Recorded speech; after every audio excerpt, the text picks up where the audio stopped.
Ladies and gentlemen, boys and girls, children of all ages, welcome to Season 7, Episode 19 of the phenomenon known to mankind, a Saturday afternoon's main event. Of course, if you do not know who I am after 7 seasons and 19 episodes, I suggest you go back to school, go into your library, get the biggest dictionary you can find, preferably Merriam-Webster, and look me up under the word phenomenal. Ladies and gentlemen, it is I, the phenomenal one, and here on Same Today, we have a lot in store for you guys, but of course, not alone, because of course I'm joined by my co-host, the one and only limousine riding, jet flying, kiss stealing, wheeling dealing, son of a gun who is not having a hard time holding his alligators down. So ladies and gentlemen, boys and girls, children of all ages, give me 2 claps and a peep stage. Woo! Yes, here, Deep Voice Dynamo in tow. Once again, another great Saturday for those 3 tenets of what makes a great Saturday afternoon, of course. You know them, I know them, laughs, good times, and all the wrestling news possible. So, of course, we can't do it without you guys watching us and hear another great show. Definitely so, Peeps, definitely so. But of course, Peeps is not the only one in the building today. We also have our second co-host, the one and only. You know what? Let me go ahead and do this the right way. If you need help, if you're down and out, if you somehow need a joke or two, you need dark humor within a vicinity, the one only way you can look towards that is by getting on your phone and calling 411. Ladies and gentlemen, the host of Morton's Law, Christopher Morton, Mr. 411. What's going on, everybody? How you doing on this Saturday? Good to be here as always. I mean, I think the world would be a much better place if women didn't ruin it, but, you know, that's another thing. Only on Same, ladies and gentlemen. Yes. Only on Same. But it seems like you gentlemen are doing great. It's great to have you guys here today. It's great to have you guys, whether you're watching on Twitch, Twitter, or YouTube. Guys, continuously, we love the support. We love everything about you guys when it comes to supporting Same. Look at it. We're literally 123 subscribers in. Within YouTube, 1,600 on Instagram. Ladies and gentlemen, you guys continue to grow. We love the community. We appreciate you guys, and we can't wait to see it grow even more. So shout out to you guys. But look, with that being said, let's go ahead and get right into the show. And you know, most definitely, when you're here on Same and you hear this, it's time for one thing and one thing only. Ladies and gentlemen, it is time for Wrestling Crash Course.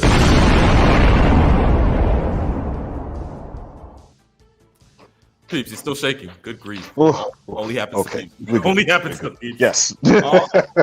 Look, within that sense, let's go ahead and fire it up. First topic of news today on Wrestling Crash Course. The salt of the earth is back. If you watched Dynamite this past week, you would know that our scumbag is no longer our scumbag. He's just a scumbag. The salt of the earth, MJF, has officially went back to his heel persona, beating the holy living daylights out of Daniel Garcia after his match with Will Ospreay. Look at it this way. It was definitely a good match within itself, but MJF turning back to being heel. Here's the thing, guys. With this happening, great for AEW, great for MJF. But I feel like something's wrong here. Refresh my memory. Is it? Was it MJF kind of feuding with the undisputed king? I digress. Peeps, what do you think about MJF? Well, there you go. I'm not even going to get it. The one thing is, I think it was it was needed. I think MJF he's shown he can be a face, but his true calling is to be the best heel in all of wrestling. And I think that the one thing that we've been missing for the longest time is, when was he going to be a heel? When was he going to turn? And to what degree? And basically what we saw on Dynamite was full unadulterated MJF scumbag, salt of the earth, whatever nickname you want to give him. He is basically a wrestling savant, and he can basically kind of get the temperature of the room, so to speak, and know when to turn it up, when to dial it back. And I think that they're going to try and make his first big feud as a heel with Daniel Garcia. This was the perfect way to get it over. Definitely so. And to your point, Nate, is that he felt the room. He read the room. And even when he heard people chanting, "He's our scumbag," he then took it up another level. Yes. And he went after Garcia repeatedly, knowing he was trying to not hear anything. He wanted to hear boos. And by the time that segment was over, 95% of the people in that building was booing him. And so he had success. I mean, it was a complete success for what he achieved to do. And we knew he was going to turn. It wasn't a matter of, if, it was when. And it had to be done because we talked about the whole babyface with Adam Cole and how poorly that was done. I mean, listen, we could talk about one day when we talk about who killed AEW. Those segments hurt a lot too, on top of everything that the Young Bucks give us every week. So there's, it's. I mean, can you imagine Bret Hart being on that docuseries too? Just coming in and just being like, who killed AEW?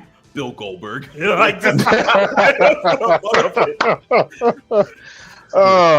But no, definitely, it's good to see MJF back in his heel's ways. I mean, it is what it is. It's great to see that. In other words, within the world of AEW, might see King Ricochet within an AEW ring, Prince Puma to AEW. Guys, I know this. As Chris kind of pointed out to me, of course, I know this. It's a Lucha Underground stick, but still, Ricochet and AEW. Did we see it coming? Peeps?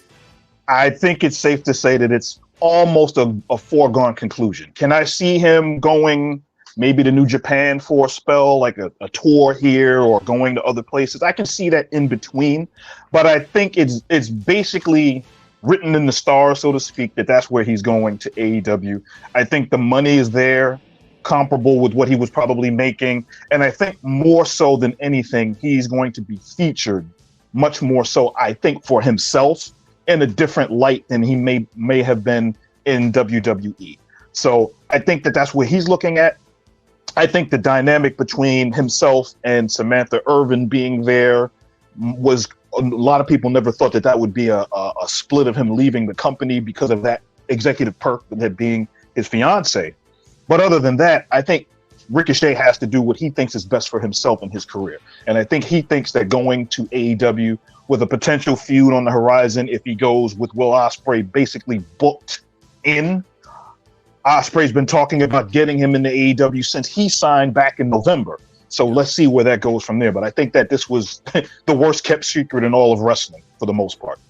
There is no feud there. It'll be just a one-off, and then he'll get a feud in the sense of a matchup, something, a rivalry, so to speak. Even though they've had that one match, it's a rivalry that they can have a genesis to begin way back when and continue on. Yeah, but I think Ospreay's going to be too high up on the card for that. I don't know. I mean, they may have just the one match, and people will love it, and then that's it. Because that's what happened when they had the match in New Japan years ago. I mean, nothing happened after that. And look, it's okay. But the thing with Ricochet is that he's going to get lost like everybody else gets lost there eventually. And when you say comparable to the money, no way. Listen, thanks, guys. Okay, I overpay everybody, guys. Okay? Yes. Everybody gets overpaid. And it is. Let's just hope he doesn't break his neck and die, okay? Because that's what, that's what's going to happen with some of these matches we're going to see. The only other problem. Martin freak accident. Yeah, the only other thing you got to really think about is with Ricochet being there is the fact that somebody in the back end of the card is losing a spot. Maybe somebody that should be getting a big push that's quote unquote in catering, or somebody that's only wrestling on Rampage, or somebody that could be used or featured. Ricochet is going to take that kind of a prominent spot when he's brought in. Are you drunk? They need more talent. Are you kidding me? Somebody I know. Somebody Triple A who's on the who's a no, the thought process is AEW has a lot of talent on the roster, and what we've seen is that a lot of newer people come in, and that's usually at the cost of saying, well, we have a lot of this other talent that's here that is just another name that's not going to get featured. I'm not saying that they're going to actually bring somebody from Rampage and push them to a further up in the card. What I'm saying is that Ricochet and his name being there is just another big name that comes over at the sacrifice of other guys that are already in the company that could have been made stars going forward. That's where I'm coming from. There's a lot of people back there who could just wrestle. They don't know how to be a star. I'm sorry.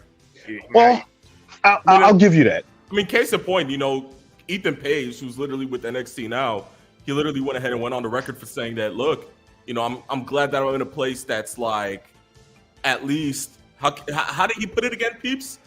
That he felt like it wasn't overbearing and that it's run like a machine. I think the quote that he said was that the WWE was kind of run like a machine, and he didn't realize that you could be featured in such a way where you kind of felt important. So that's one of those things that he looked at and saw the difference between AEW and the WWE and NXT. And he's only been there like a month or two. Yeah. So go figure. Let's start our chant now for the Ricochet matches. Ready? Please don't die. Please don't die. Please don't die. Yes, your favorite Irish wrestler, Rick O'Shea. And then again, I know that my tag team partner right there is probably even happier that we get to see Dr. Britt Baker. I know that. Yes. Wait. Britt? Yes. Britt's back. Yes. Britt. Yeah. Oh, God, I got to hijack her. Holy crap. Oh, boy. Here we go. Wait, she's back. She's back? Not back. Not here, but back. Yes. Yeah. But. Yeah, you got some explaining. I'm so sorry, ladies and gentlemen. Yes. Words of our truth. My bad. There you go. Just got a little carried away there. But peeps, Britt Baker back. Listen, it's one thing for me that Britt's back, but it's another thing when you know that she came back to cheers while they're booing Mercedes Moné. Ooh, yeah. Let's talk about that for a second before we even get into Britt Baker. Money, by the way, money. Yes. Definitely not a Monet maker, if anything. I mean, good grief. But tell me how that came to be. So a crowd gets Stephanie Vaquer over. Of course, fantastic wrestler. Yes. But then I started noticing that it started getting to F the Celtics chants, F the Red Sox. When she ends up hitting her finisher, it's straight boos. People wanted Vaquer to win. And then out comes Britt Baker, where that if this was Boston and, Mercedes ends up getting the win there's a good chance that she's going to go ahead and get the chance. She's going to, Britt's going to go ahead and, get a bunch of cheers. But it's the way that you saw it happen. Yes. Britt comes out, straight cheers. People are happy. They got to cut to Mercedes Moné still holding up the belts, whatever the case may be. People don't care. They're pissed. Fast forward to Dynamite, they're still pissed. The heat is there. So look, within this case, what do we do for Britt Baker here? Peeps, what do you think? What I think right now is that the fans have kind of told you that they want Mercedes to be a heel. Not based on the fact that she's such a great heel. She seems to be getting go home heat.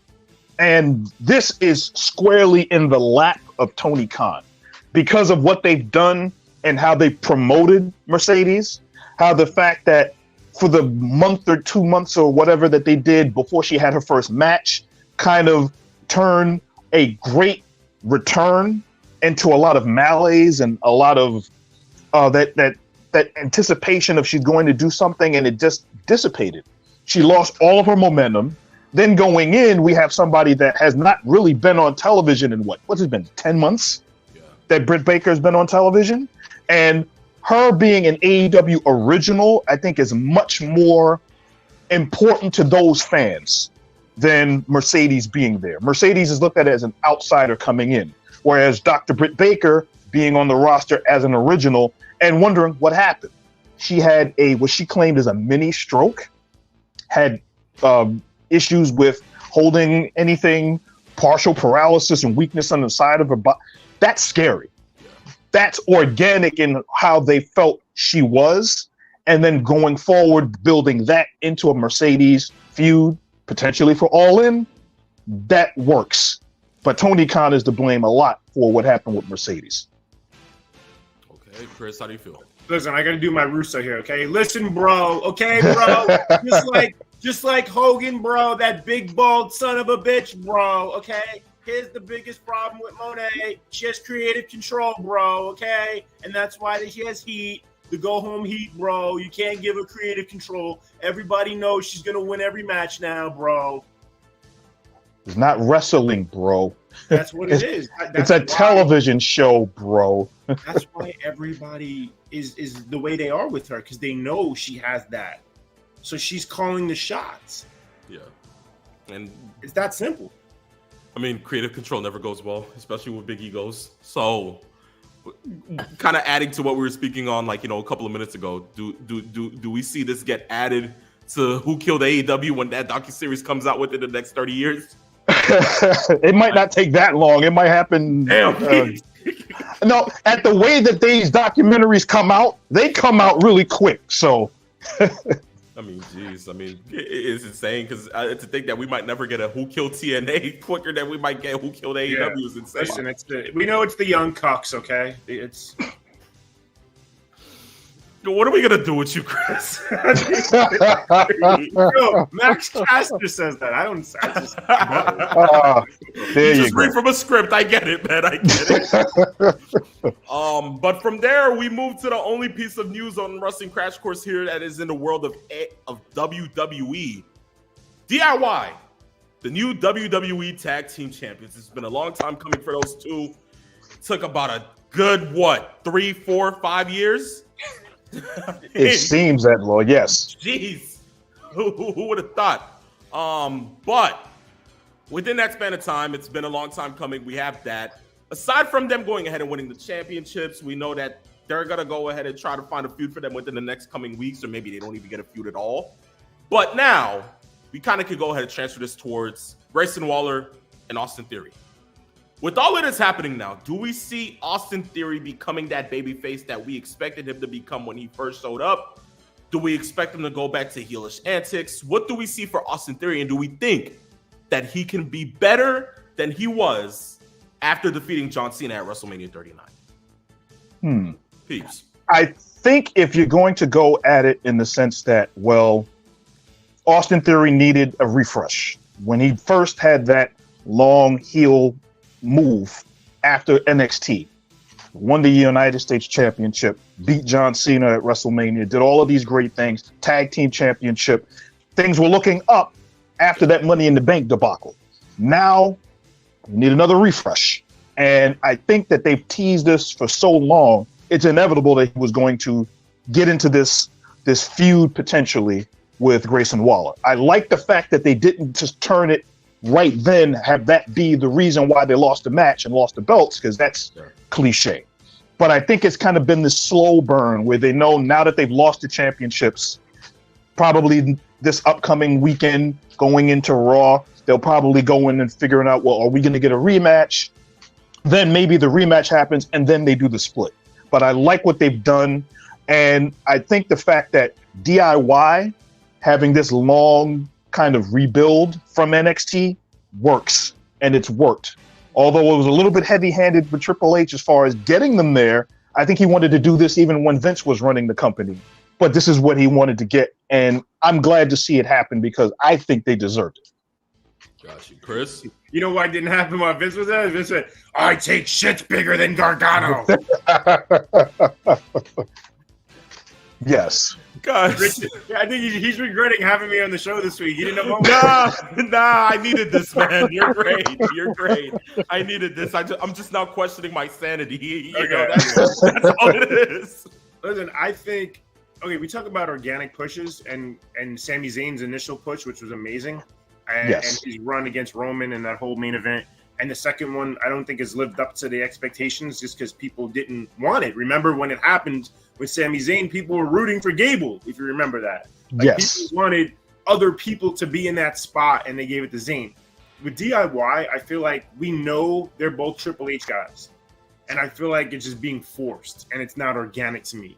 And I feel like if you notice the reaction when their music plays, there is none. No one cares. I'm sorry. There's nothing there. And it's just speaking facts. So I mean, they're just two good wrestlers, and that's it. Listen, Ciampa is a better character and could do more on his own as a solo, I think. And listen, their stuff at NXT is amazing. It was amazing. Their feud, their matches. I just don't feel it's registering the same way on the main roster. So do we think that this title run is just like a temporary title run up until the point that they do end up, splitting up again, and maybe they carry what they had from NXT into, the main roster, and maybe ends up being a WrestleMania match? Is that make up to break up? That's what I think it is. Yeah, I just don't see that the okay, obviously there's a huge audience now for WWE. It's so much more. Remember when they went NXT, think about it, they had the smaller buildings. They had they had the arena, like what was it, 500 people? Those people care about it. Those are the diehards. They cared. You have these bigger buildings where most people don't even know who they are. Most people don't know of the history. So it's just hard to replicate that feud or that run that they had. I'm sorry. I mean, listen. So, Chris, are you saying that we need to implement more sickos? Are they for hire? Maybe. Who knows? Sickos for hire? We'll work for free tickets. That's what it is, man. Oh, man. Yeah, okay. So we'll see down the line what it looks like. But all the best. I'm sorry to interrupt you. Can I speak on Theory real quick? Go ahead, man. Okay, so the deal with Theory is this. Is Waller over enough as a heel to where when he turns on Theory, will the crowd care as much as we want them to care? Because the only way it works is in the MJF scenario where he destroyed Garcia to where the fans then decided to boo. And now, I mean, I don't know how over Garcia will be going forward. Well, that remains to be seen. But what we want as Theory fans is to get to that point where he can be as over as in the early NXT days. Remember how he was over? Like the fans would always cheer him. His reactions, people knew he was good in the ring. And there's a lot of reparation that needs to be done with this character because there's something there. But at the same time, there's so much talent in that company that even if he does get over, how high is he going to get pushed on the card right away? So then does he get lost in a lower mid-card situation? There's a lot to do there with him. So what I'm thinking is that if it happens the way that I think it'll happen, then Theory is definitely going to go ahead and have that big reaction. Because Grayson Waller, in all honesty, minus all of the other things that he kind of does, within NXT, within like the first couple of months on the main roster, Waller gave you that chicken shit heel vibe. I'm not gonna lie to you. That's what it felt like. If you're telling me that next month at SummerSlam, they get their rematch, and it ends the way that I think it ends with Theory going ahead and kind of being like, you know what, DIY, salute to you guys. You guys did good.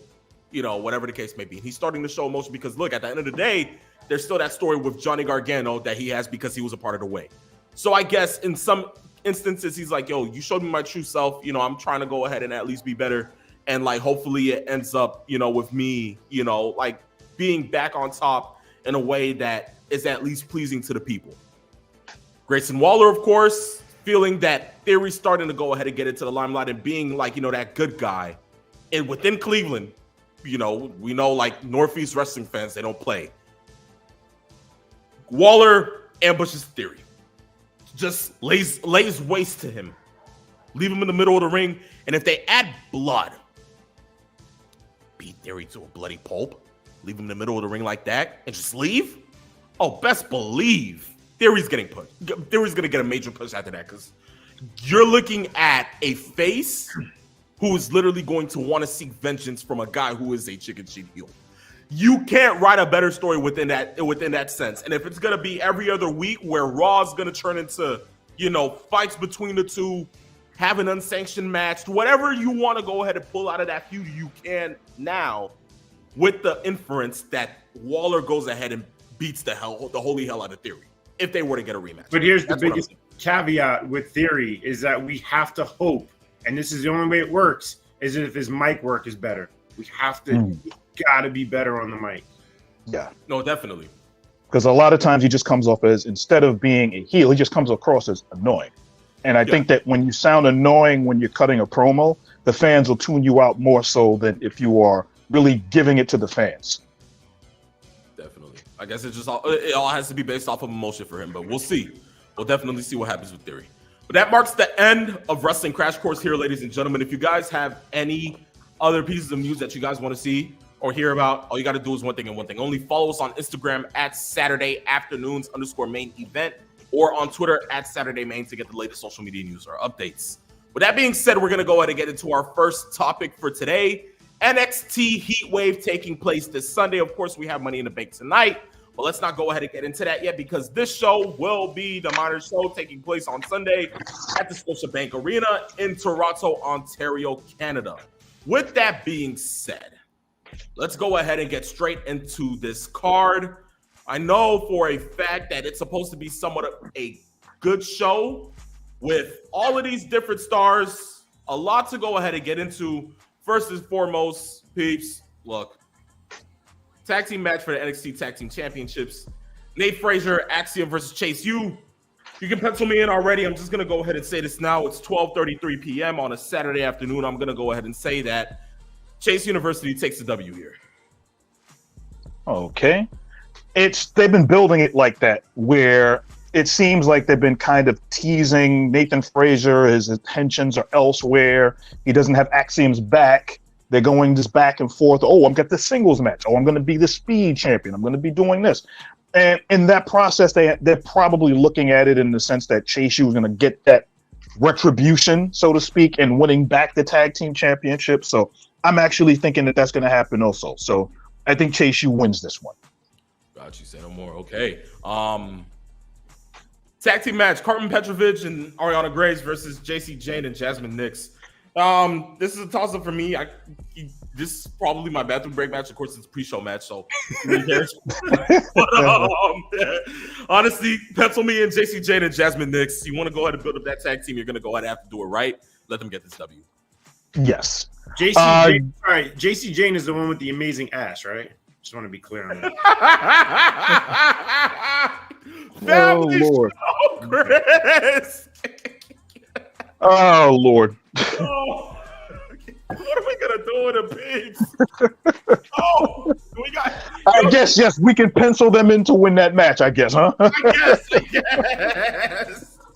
Even though Carmen and Ariana Grace are both Canadian, the thought process would be they're in Canada over the weekend. They may win this, but I think that Ariana Grace is going to probably cost them the match with her beauty pageant character and her conceit, and I think that's going to end up having them lose the match. So that's what I think is happening.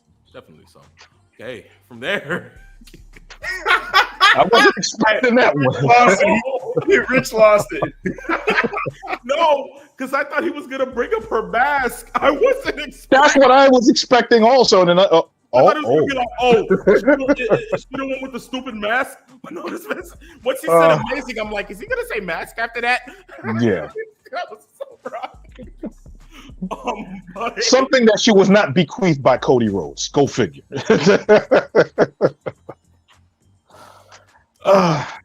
Anywho,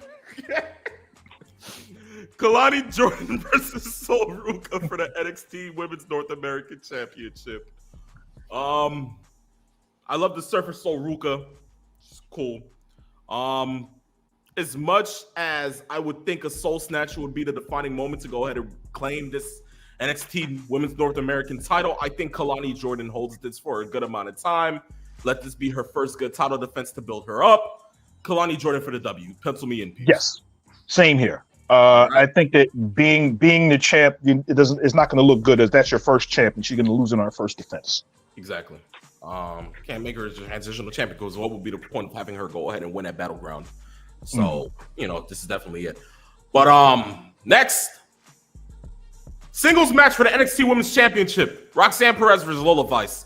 As much as I know this is going to be great, and I hate Lola Vice, so who cares? Yo, argue with a brick wall for all I care, Roxanne Perez gets the win immediately after the match. Give me a good sense of women's wrestling stardom. If you know what I mean. Yeah. Julia's going to go ahead and make an appearance tonight. I'm calling it. Give me that. Okay. I'll give you that. I penciled it in right now. Julia shows up. Yeah, okay.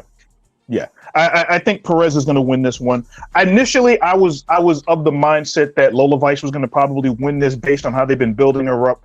And then they allowed her to get a little more personal so that you can kind of get behind her with what she went through as a child.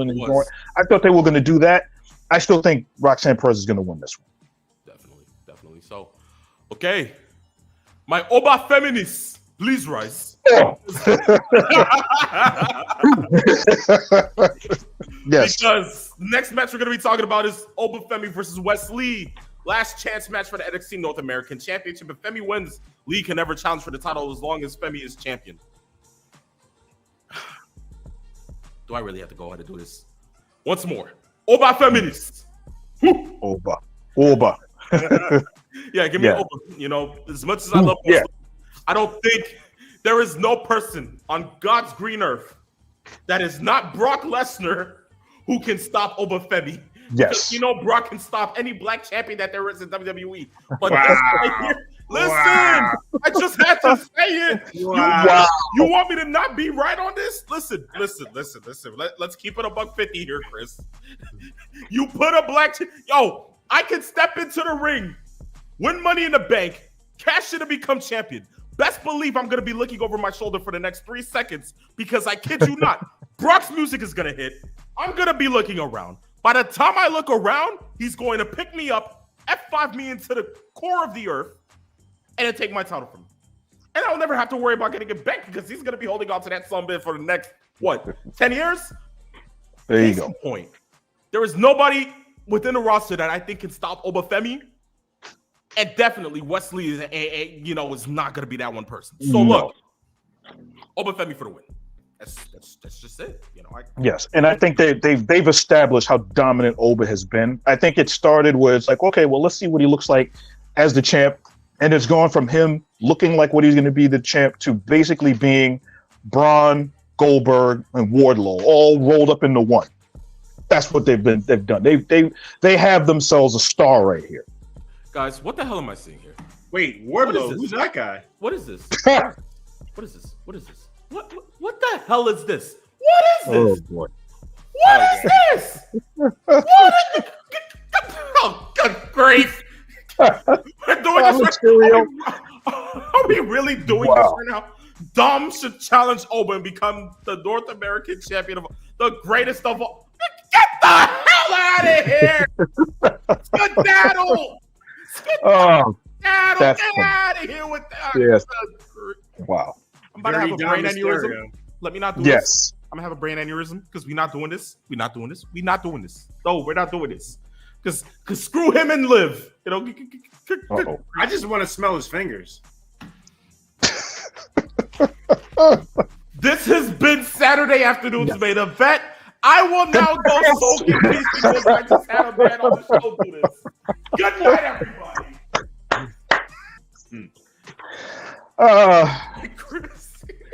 Yes. Oh, man. Guys, just like Raw moving to Netflix in January, Saturday afternoon's main event went from PG to TVMA. Congratulations, ladies and gentlemen. At your service, Mr. Christopher Morton. Last match.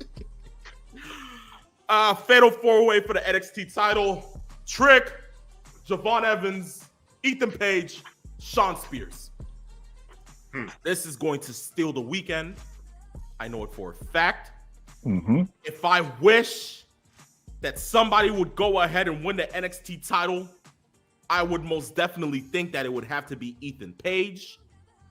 But at the same time, Javon Evans is looking like he could be that face for NXT because he is definitely next up. But then you have to factor in the chairman, Shawn Spears himself. And then you have to wonder, maybe Trick goes ahead and retains. All four of these men can make an ample case of why they could go ahead and win the NXT title this Sunday. The question is who actually about does Shawn Spears. When he came back, were you guys surprised that he used this name and not went back to Ty Dillinger? Because not everybody who watches WWE even knew he was in AEW or would know that he's Shawn Spears.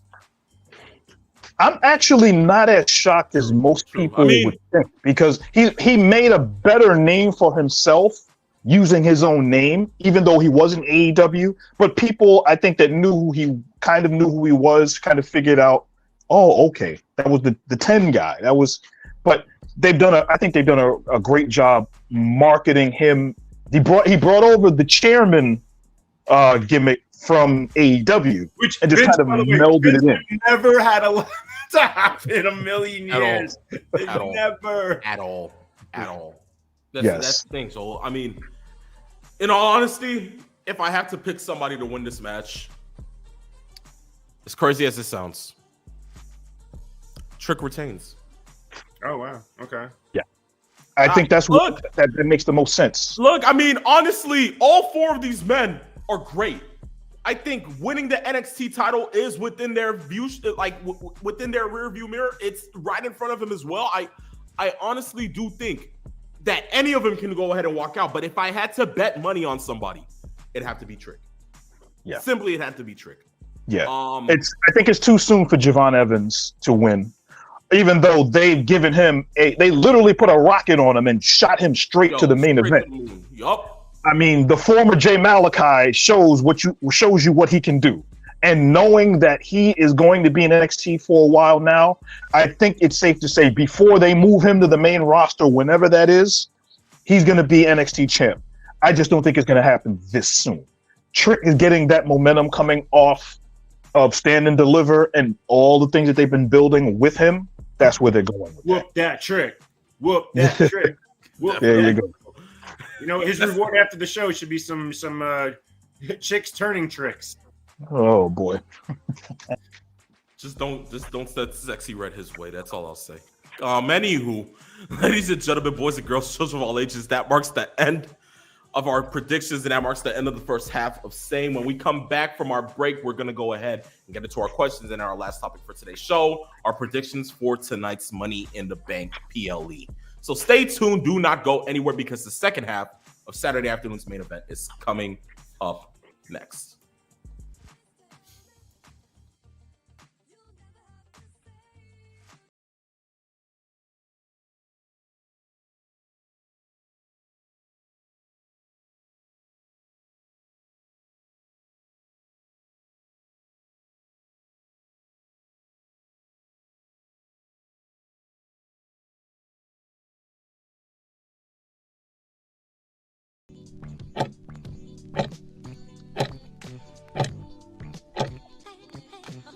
Ladies and gentlemen, boys and girls, children of all ages, welcome back to the second half of Saturday afternoon's main event.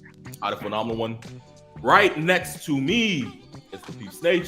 Right down below us is Mr. 4-on-1. We're here to give you laughs, good times, and all the wrestling news possible. So guys, look, we're going to go ahead and get into our questions for today. You guys know most definitely that when we go ahead and have these questions, we enjoy them. So if you want to go ahead and be a part of the show, all you got to do is one thing only. DM us on Instagram at Saturday Afternoons_main event. Send in the question in the words of the wrestling god, JBL. I guarantee it'll be on the next episode of the show. So with that being said, first question today comes from Master Sean 007. He says, greetings, gentlemen. We have reached the halfway point of the year. So that brings me to ask these following questions. Number one, which is the best run promotion. 2, who is the best wrestler at this point? 3, who is the most disappointing wrestler? 4, who is the most improved wrestler? Damn. Okay, so 3. That's a lot. Listen, he killed us with this one. Best run promotion. That's easy. MLW, you guys, you know what? No, guys, I'm kidding. It's CML. Guys, I'm playing. It's WCP. Guys, I'm playing. Okay, guys. It's Rev Pro. There you go. Exactly. GC Dub. GC Dub. Not even New Japan. All Japan Pro. Guys, No, Big Japan. Big Japan. There you go. Pro wrestling. No, guys. There's so many of them. Like, now, Are we gonna go into Pain Craze now? Are we gonna start talking about Pain Craze and Pride? EW or something? Like, wait, what was South Park's wrestling promotion called? Oh, good grief! We'll name that one too. Yeah, I know what you're talking about. Turnbuckle Championship Wrestling, baby. That's the ride. The rules here. Bullet of Woods, if you will, baby. But without question, I think we don't really have to get into it as much. Number one is, I think, for all three of us could be WWE. I mean, no bias here. It's just the straight facts from whether it's the numbers, sold out shows, numbers, ratings, storylines within itself. Most well run when wrestling sometimes, it's a par with like AEW. It can be different. Things could be done better within the wrestling sometimes, but I mean, all in all, it's WWE. That's the powerhouse. That's what did he call it? The Harvey Weinstein of professional wrestling. Wow, that's what he called it, right? But in all honesty, it's the Coca-Cola of pro wrestling. That's just all it is. That's a preferred brand. So I mean, in all honesty, they're killing it right now. They're doing what they got to do. They're selling out shows. I mean, listen, life is great for the WWE. So best run promotion, WWE. Best wrestler at this point. Coming from me,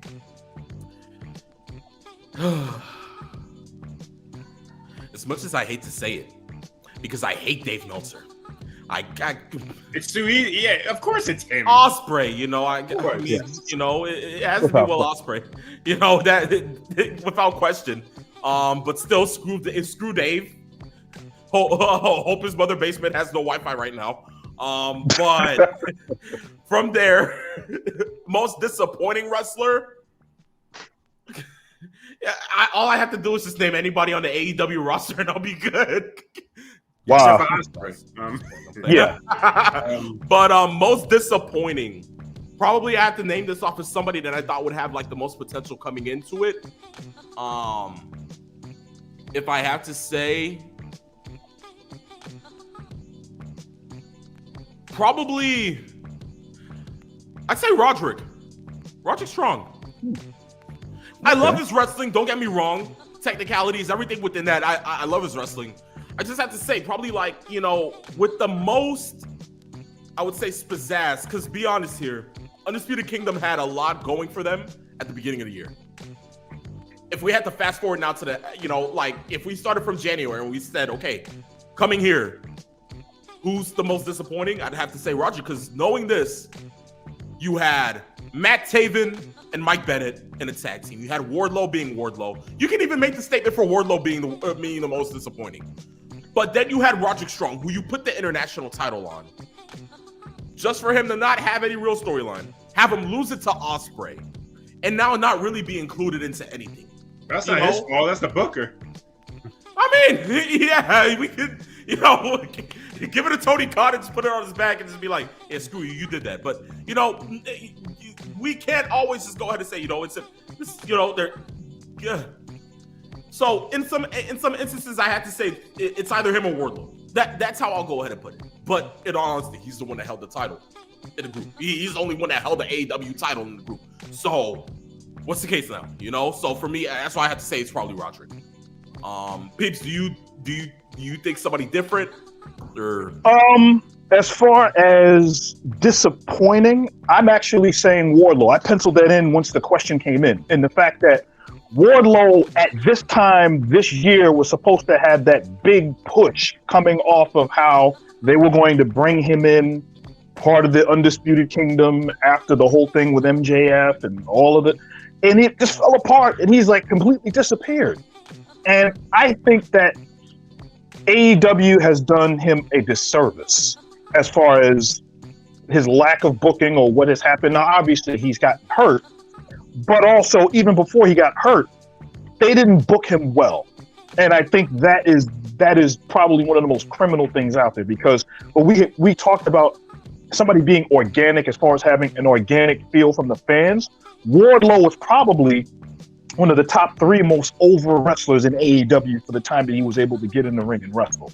And they just took that and just kind of balled that up and threw it away. So I think they dropped the ball with Wardlow. When he gets healthy and he's able to come back on TV, I think that he'll try to regain some of that just based on his name and the reputation he had before he was out. But that's what I'm thinking as far as that goes. Ronnie makes a case for saying Adam Cole very disappointed. Now look, he's injured. I can't really, I'm a big fan of Adam Cole, and it's not biased. It's just that he's injured. What can you do with the man? Broken ankle, tibia, whatever he broke. Internet reports suggest he weighs now 87 pounds. So I guess Britt Baker can attest that he's no longer a 60-minute man, baby. I mean, you see her face? She aged like terribly. Like I don't know what kind of stress is going on in her life, but oh my god. Yo, that's that AEW production lighting. they had to cut costs, man. Well, also remember, as she explained on Wednesday, she did suffer from what she claimed was a mini stroke. So I wonder if that has something to do with a lot. Yes. Okay. I you know what? Let me apologize then, because that's very callous of me to make that comment if she did endure that. So yeah, I apologize. Definitely, but it's all right. Last one, who's the most improved?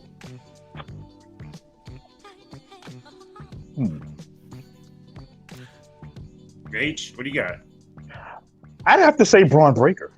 I think he's exponentially improved from NXT to what they've used him and how they booked him in on the main roster. Because remember, they brought him in on the main roster and you'll see what he's going to do. And then they kind of did a mini reset. And then they brought him in, and now look at what he's doing. He's literally laying people out.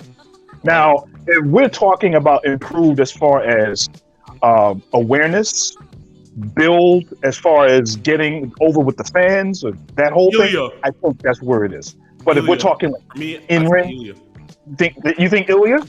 Ilya. Okay. I mean, you can make the case. They threw him into the fire immediately after WrestleMania, peeps. And from that point, he's been putting on banger after banger after banger.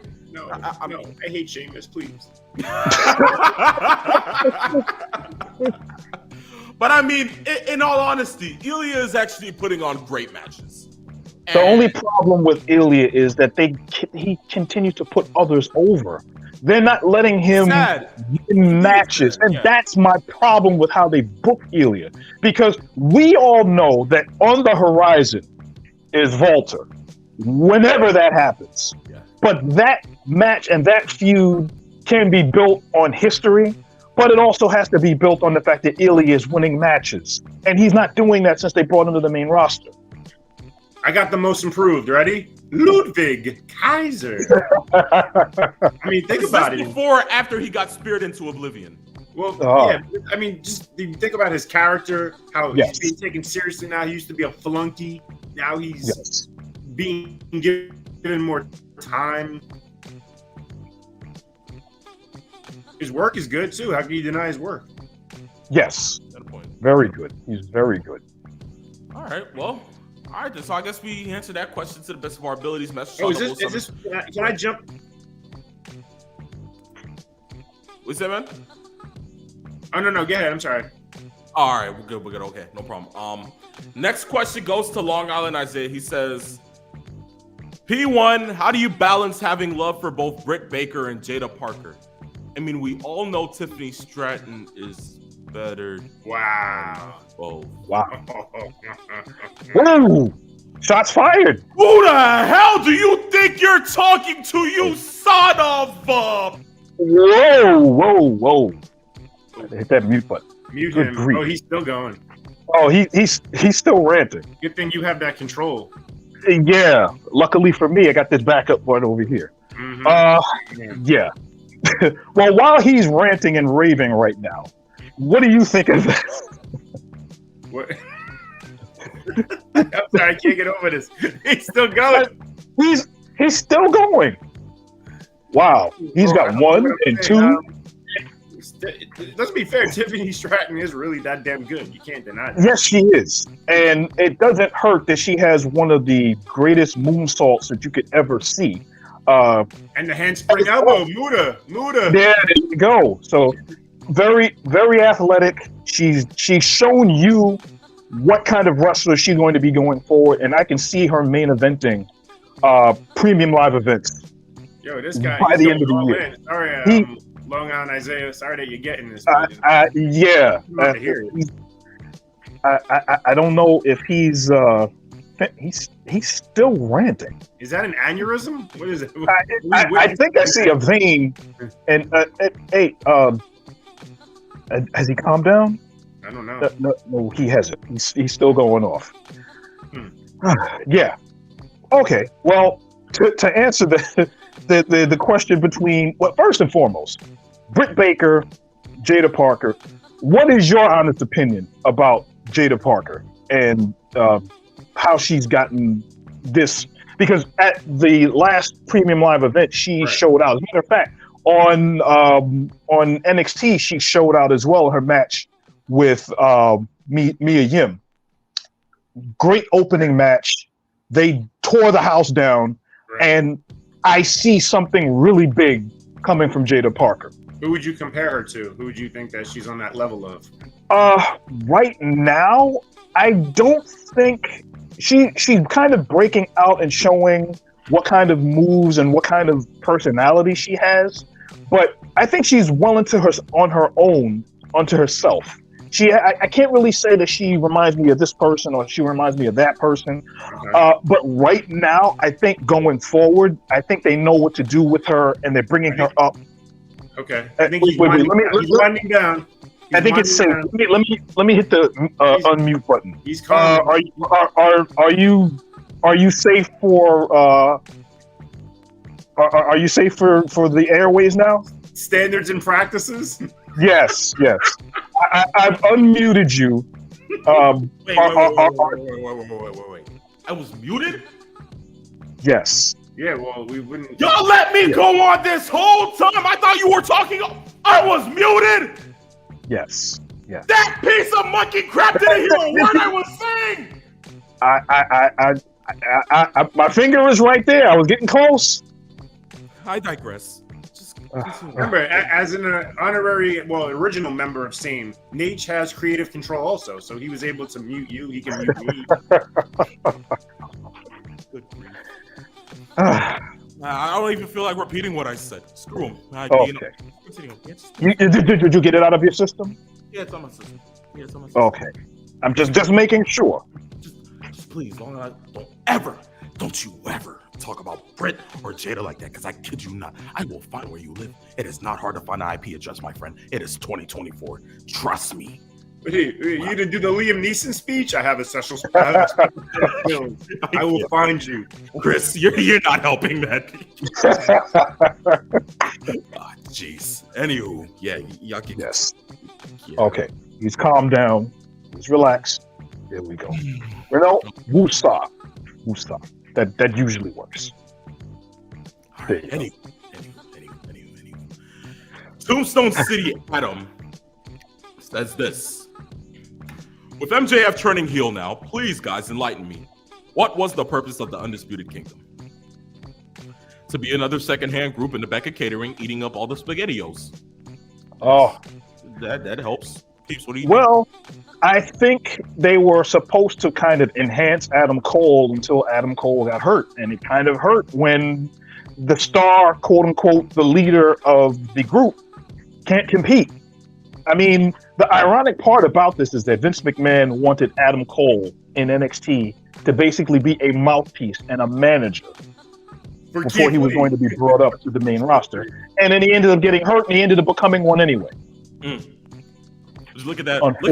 Look how fate works. You could have been a manager in $1 billion company, but instead you chose to be a manager in a pissant one. Look at that. Yeah, nobody can predict that this was going to happen. I mean, exactly. They had huge plans for this angle, and now it's not going to come to fruition. And essentially, I think they're going to just bury it. Like, we're not going to hear about it. The Devil's going to die. Everything's going to die. Taven and Bennett will go back to ROH. Well, I don't think they've ever left ROH, really. and that's the ironic part about this whole thing is that when MJF finally came back, the first thing that he did was go after Adam Cole and basically take him off of TV so they can kind of bury that whole part of that storyline and get it out of everybody's mind. Mm-hmm. So now when Cole is fully healthy and can come back on TV and potentially get to wrestle, they can do something fresh. And I hope for his sake that he can do it and stay healthy. That's the main thing. Well, we'll just have to go ahead and wait to see how that turns out. But look, with that being said, that marks the end of the questions. I swear to God, you sent in one more question after today. Anywho, yes. You guys want to be a part of the show? You guys want to go ahead and send in questions? All you got to do is one thing and one thing only. DM us on Instagram at Saturday Afternoons_main event. Send in the question. I guarantee it will be on the next episode of the show. But please, just anything Britt Baker or Jada Parker you're asking for, your death in a coffin. I'll let you know now. Anywho, with that being said, we move to our last piece of news for today, and in the same sense, our predictions. Oh, I'm sorry to interrupt you. Can I do my AEW rant right here? You know what? Travis Scott's Fiend is playing in the background. This is the perfect time to rage. Chris, go for it. Okay, we repeatedly talk about AEW and how they bury moves, how they kill commentators, how they do everything under the bus to just ruin what pro wrestling is supposed to be. And it happened again this past Wednesday, and it killed me. It killed me to watch it because you would think that a professional of 20 plus years in this business, that is Bryan Danielson, would know better. Now, Pac, he has, a lot of these guys have indie-minded flaws in which they do stuff, and then you watch it and you go, how did he kick out of that? Why would you do that? Don't do that. So clearly Danielson is selling his neck injury, which he has a legitimate history of. It's not even a gimmick. And they decide, the two of them, go up to the top rope, and Pac gives him an avalanche brainbuster. And, okay, 3 things could happen after this avalanche brainbuster. 1, he could have landed where he rolled near the rope, so when you count to 3, he could get his foot on the rope. 1, that could have happened. 2, the referee could have ran over and started checking on his neck immediately with doctors coming in, panicking that something happened to him, right? 2, or 3, he could kick out. Which one happened? Anyone want to take a guess? Yeah, he kicked out. I lost it. I wanted to turn off the TV immediately. It was so hard now. Actually, I did. I did turn it off. I went back and watched the end of it at another time because I felt bad. I actually tweeted or X'd, whatever you want to call it. I X'd Taz and Danielson this week, saying to Taz for starters, because when the move happened, Taz immediately went, oh, how did he kick out of that? Like, Taz was legitimately surprised that he kicked out of that.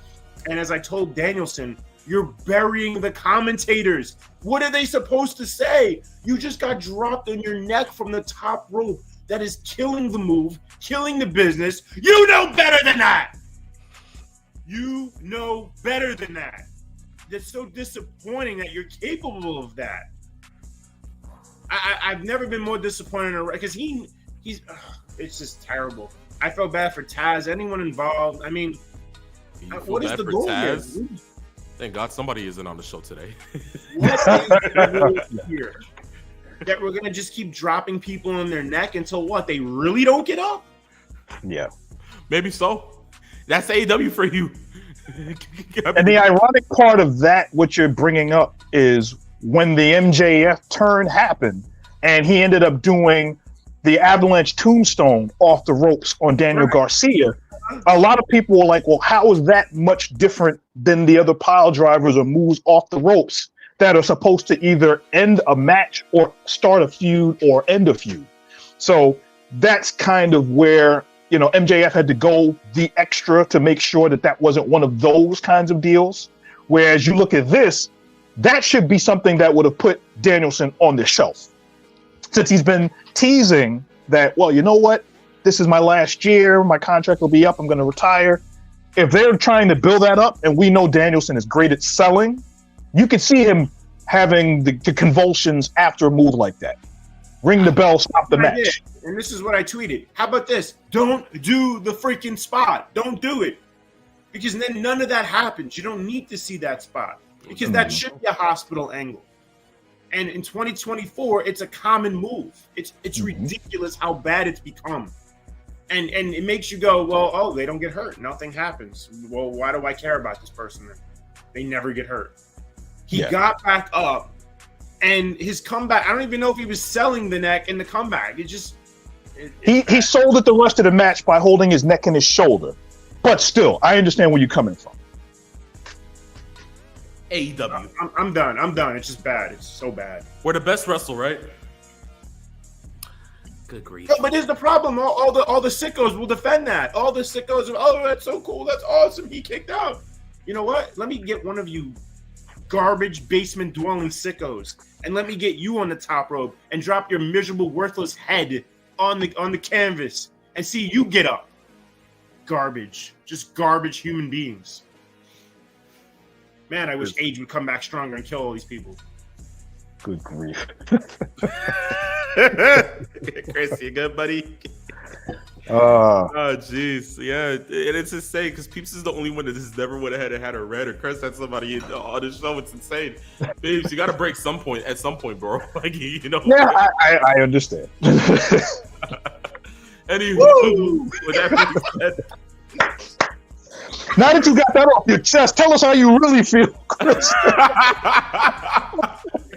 All right, we have a show to Anywho, last piece of news for today. Last predictions, ladies and gentlemen. Money in the Bank later tonight at Scotiabank Arena in Toronto, Ontario, Canada. First piece, let's see. Singles match for the WWE Intercontinental Championship. Sami Zayn versus Braun Breaker. Braun, pencil me in. Oh yeah, Braun definitely. It's the push is too strong now. They can't delay this the way that they've been doing it. Even though this is in Canada, this is one of those times where Braun has to go over. So this is definitely for Braun. You thought the Montreal Screwjob was bad? We're about to see the Montreal Massacre. Braun Breaker's about to end this man's life. To be fair, while we all agree on this prediction, we could be terribly wrong, because what they could do is this. Breaker could get booed. Now, it'll be curious to see how they do react to him, because if he's heavily booed, he's going to work as a heel. If he works as a heel, they can have a screwy finish to where the heel makes a dumb mistake, and that's how he gets pinned. Something foolish where he doesn't look weak, he just makes a mistake, which is what heels have always done in the history of the business, to lose a match. And that's how it could be, like a schoolboy or something ridiculous where Sami is the title. So don't think that's impossible. Yeah. Got you. Okay. Makes sense. Okay. But I guess we all got Braun winning this match. Yeah. Yes. Okay. 6-man tag team match. Cody Rhodes, Randy Orton, Kevin Owens versus the Bloodline. As much as we know that, it's settled that we're going to be getting Cody versus Solo at SummerSlam now after that promo that he dropped last night on SmackDown. And we know that for a fact this might end with Cody, Randy, and Kevin going ahead and taking the win here. What I want to get to is that, does Roman Reigns come back next month at SummerSlam? Is that what we're aiming for? I hope not. They can stretch this out so that they don't have to initially bring him back so soon. And that's also going to be dependent on how hot they can keep this angle going, especially with the wise man being literally murdered on television. So doing that, I guess that's where they're headed, but I would like to see them stretch this out at least another month to see where they go from there. I mean, you know, aside from the fact that they literally did that for reparations, as Paul Heyman used to sneak into MSG, so they had to go ahead and just do it to him at the Garden. You know, aside from all of that, I mean, I get where you're coming from, Peeps. You know, I think that Solo's probably doing some of the best work in his career now. I certainly do think that the promo that he had last night was, you know, up to par. I still think Jacob Fatu is the glue that holds this whole group together. With that being said, I still do think that they can go ahead and possibly have this get all revealed by SummerSlam. So that way we have that build towards WrestleMania to be that slow build for The Rock versus Roman. So that's why I'm thinking in my head that all of this happens at SummerSlam. But all in all, we have to go ahead and get through this match first before we can get to SummerSlam. So as I said, Cody, Randy, and KO take the W here. I agree. I just think if they go the other direction, which they could, the caveat here is the way Randy has been looking at Cody. When is that coming? Because that's a matter of time before we get that match. Yes, I'm still thinking that will definitely happen at SummerSlam. You really think that? I mean, for me, I still think WrestleMania. I'm thinking that's the WrestleMania caliber match right there. Wait, who are you going to have? Yeah, no, I think that's a bigger match than Randy Orton. I'm sorry. Really? Yeah, who do you think can go ahead and go against Cody at Mania then?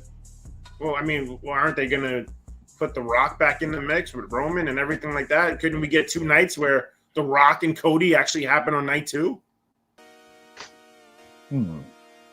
That could happen, depending on how they continue on the rest of the Bloodline story. Now, here's how I put it. You know, if Roman doesn't return at SummerSlam, let's say Cody ends up beating Solo at SummerSlam, right? Out comes The Rock. You know, in that sense, that kind of builds towards Survivor Series, being that, you know, we still don't know where it's happening at, but still, like, you know, within that sense of time, he, you know, Rock can go ahead and get healed from that elbow injury that he suffered. And at Survivor Series, you have Roman go ahead and return to go ahead and cost Rock the match. So with that being said, you have that match against Cody and Rock for the title within, like, you know, the parameters of having it at a Big 4 pay-per-view. But still, you don't go ahead and get rid of the fact that, okay, look, we had that match. Now we can still move towards Rock and Roman. Because at the end of the day, that's the end-all be-all for WrestleMania. You can't tell, like, yeah, I agree with you, Chris. Cody versus Rock, that's a WrestleMania caliber match. But I still think the moneymaker here is Rock Roman, and they're only supposed to see each other on night 2. Yeah, you're right. Night 1, if you're looking at it, I'm still thinking CM Punk gets his Mania main event. So in that sense, if you're gonna want a match before the main event on night 2, you're gonna have it for like the same as what they did with WrestleMania 28. You had Rock and Cena go on last, but the match before that was what? It was Punk versus Jericho for the WWE title. So in that sense, you can have the WWE title go on, like, you know, before the main event, and, you know, you just have it from there. So in my end, Cody versus Randy Orton is that WrestleMania caliber match, because that's where it all began. You know, in that sense, look at it this way: Cody Rhodes' first WrestleMania match was against Randy Orton and Ted DiBiase in the Triple Threat. Now you're gonna have it, and with them having Randy try to go ahead and take the title away from Cody, that's a WrestleMania caliber match. So in my head, I can't see Randy take him on yet. It's just slow build. So currently, right now, he's just gonna continue to either, because the concept is that Randy's the Viper. You can't actually notice when he's gonna strike. If you're gonna keep eyeing him and you're like, oh yeah, he's looking at the title, what's gonna happen at SummerSlam? It might not even happen at SummerSlam. You're gonna have to wait and wait and wait, and maybe, who knows, this might be the last time he even stares at the title, up until the point that he does go ahead and turn on Cody, and that's up until next year, you know, and then we get that Mania match. So on my end, slow build. But as I said, we have to go ahead and get through this match to go ahead and get to the rest of it. So look, as I said, you know, those 3 men will go ahead and, you know, beat the Bloodline tonight. So that's what I'm thinking. Money in the Bank ladder match for a women's championship match contract. Tiffany Stratton. Wrong on this. Yeah. Don't piss Chelsea me Green. Off. That's a good one.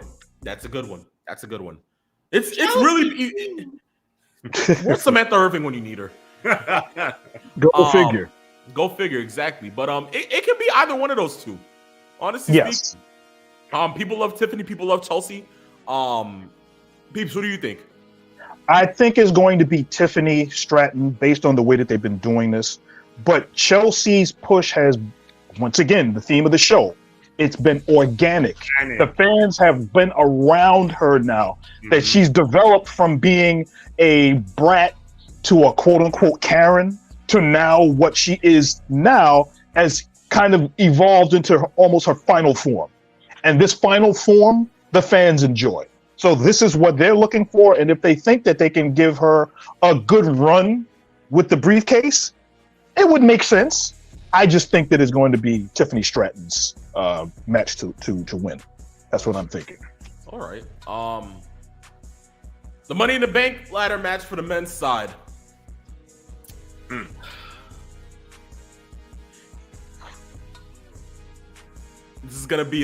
This is like my dark horse. I kid you not. Carmelo Hayes. No way. It's You got insane, Carmelo. I know. Okay. Carmelo Hayes. It's insane. Tell me why. I know it's crazy. Jey Uso's great. Andrade's great. Chad Gable's great. LA Knight, I mean, we thought he was going to win it last year. Drew McIntyre. Now, look. Here's what I'm thinking. The concept of Drew McIntyre right now has been that bracelet that he has around his wrist. He said that he's going to carry that into Money in the Bank, win the Money in the Bank contract with that around his wrist, and then furthermore go on to win the World Heavyweight Championship that same night. Don't you think that the Money in the Bank ladder match is time for good type of effery to happen? And if I'm thinking correctly, I'm thinking either one of two people is going to go ahead and cause Drew this match, and Carmelo Hayes is going to scoop in and take the win here. It could be Punk, and it could be the other person that has their name on that bracelet. Larry, I'm kidding, guys. I'm thinking we see we see a AJ return just for the fun of it to cause Drew to match, just to take back the bracelet for Punk. You wanted it to be personal. It became personal. So let that be the case on why. And as I said, with Drew down and out, the only person I could possibly think of course, I mess with Jey Uso, but I think Carmelo Hayes fits the mold. I think if you have it on Carmelo, it makes a case for the next year on him going ahead and getting built more and more and more. And of course, let it be the way that he can be snobby like Seth Rollins when he won Money in the Bank. Remember, in this end, you have Carmelo Hayes like, look, I pinned Randy Orton to go ahead and win this Money in the Bank and got to Money in the Bank, and I overcame 5 other men to hold this briefcase, and now I get to pin whatever champion of my choosing to become the face of this company. And let that be the case for the next year. And let him take it off either Cody or whoever is world champion by next year. And I would even say at WrestleMania, maybe by Backlash, something around that form. So that's what I'm thinking. That's honestly what I'm thinking. Who do you guys think is going to go ahead and take the win here? I think it's between LA and Drew. Yeah. I think those two, yeah. So you got so between LA or Drew, out of those two, who do you think is going to win that? I feel like they've already not ruined LA Knight, but they've kind of already the reaction isn't as hot as it was, obviously. So I don't know. I feel like Drew makes sense to do that again. It's weird because you have that thought process where LA Knight can win it, and then he can cash it in on on Logan Paul for the U.S. Championship. And I hated that Vince messed up that concept because had Theory probably won that match, this would have made sense. But he had Theory lose the Money in the Bank by losing that U.S. title match, and then on top of that, get a rematch the week later, and then got it then. What was the whole point? So for me, it's just kind of like if LA Knight were to win this, he has to go after the world title. But I don't understand why he would go after a world title now with the way that pretty much all of these feuds are pretty much already built up within the next couple of months. So for me, it can't be LA Knight. Drew would make the best case scenario only if he does win, and then Punk actually cost him the world title, later in the night. Yeah, because we do know that the world title match is the last match of the night. So there is that. Yeah, right. I went back and forth between Drew and LA Knight myself because I don't see Jey Uso winning, even though it would work to have him there. I don't think he necessarily needs the Money in the Bank. He's so over. He could get a title shot at some point, regardless, by some sort of tournament or some number one contenders match or whatever. So that's he doesn't necessarily need that. Andrade has no shot. Neither does Chad Gable, because we all know what's going on with the Wyatt Six. Drew makes the most sense in the fact that the Money in the Bank briefcase is almost like a vessel to further torture Drew when they have CM Punk eventually cost him another championship, which then leads to whatever match they have afterwards. LA Knight, I can see him with it, cashing it in and losing. So I'm going to go with Drew. I personally think that whoever wins is going to cash in and may not actually win the championship based on what's been going on. That's just what I'm looking at. So I think Drew is going to end up winning this match, and he's going to get screwed over by CM Punk. Aside from his initial split from the family when he became main event Jey Uso, let's be honest, he's now kind of turned into upper mid card Jey Uso. Yeah, who is super over. Yeah. Well, look, with that being said, last match of the night, Damian Priest, Seth Rollins, World Heavyweight title, last chance match. If Priest wins, Rollins can never challenge for the title again as long as Priest is champion. And if Rollins wins, Priest must leave the Judgment Day.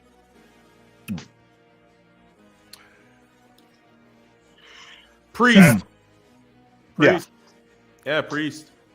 Definitely. Yeah. Because I don't see him leaving the Judgment Day and then breaking this team up yet.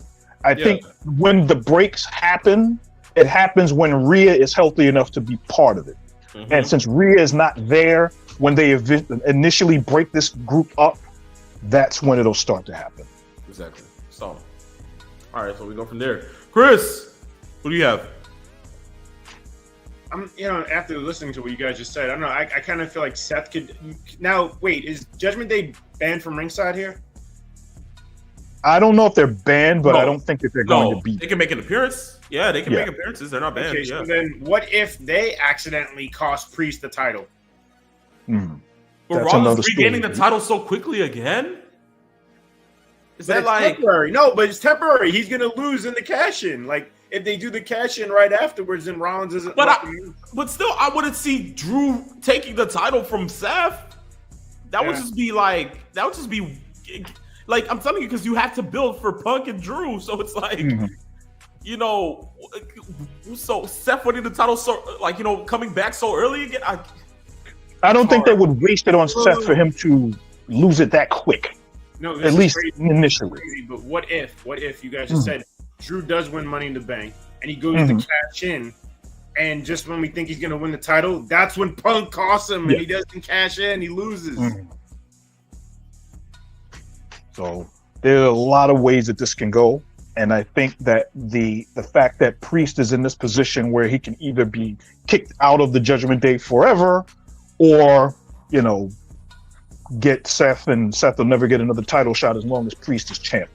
I think that's much more plausible because the storyline for Seth is I have to work my way up to get a shot at the championship. Not easy decisions if you're at the top of the company, right? I mean, never is. Never is. Oh, well, look, that marks the end of the predictions pretty much. And ladies and gentlemen, yo, what you guys think about Jim Jones showing up? Yeah, I kind of marked out for that. I'm not gonna lie to you. Yeah. It's Jim Jones. Why not? I mean, Tony literally did have to whip out his checkbook for that one. I know that. And a good percentage of those nerdy fans actually knew who he was, and they was singing along. Crazy, right? I couldn't believe that. I was like, what? Yeah.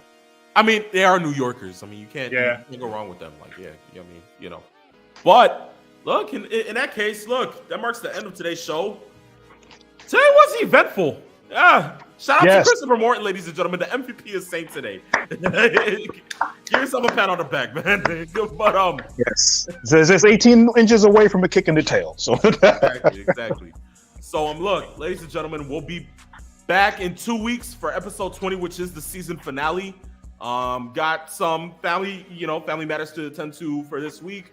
But look, as I said, the week after we will be back for the season finale, and then we'll go from there. But ladies and gentlemen, I hope you guys have a great, fantastic rest of your week. Enjoy Money in the Bank tonight. Enjoy Heat Wave tomorrow.